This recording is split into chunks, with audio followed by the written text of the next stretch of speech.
This 15-year-old Yazidi girl was taken from Mount Sinjar in northern Iraq by Islamic State militants. Moved from prison to prison, she was forced to marry multiple fighters.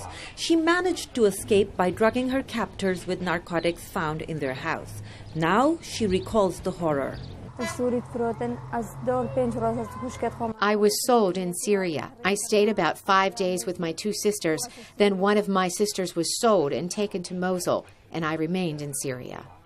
She's one of hundreds of women and girls, mostly Yazidis, the Islamic State has captured and then tortured, raped, sold into slavery, or forced to marry their fighters, according to United Nations and human rights groups. Most of them are still being held.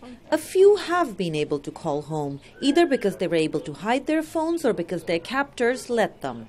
They sound hopeless, says Bahar Ali of the international charity MR Foundation. They ask them, please tell Iraqi authority, please tell U.S. and other international community to bomb these places that we are living now. We want to die. We don't want to live because we are dying already.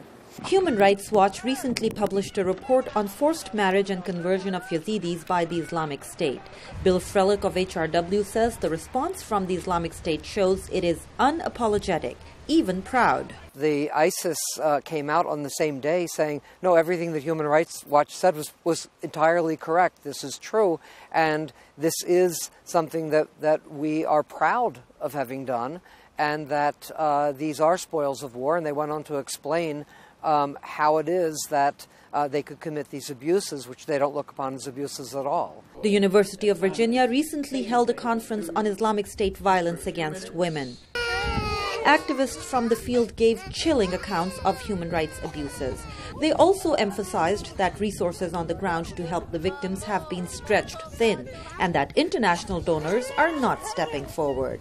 Ayesha, Tanzeem, VOA News, Washington.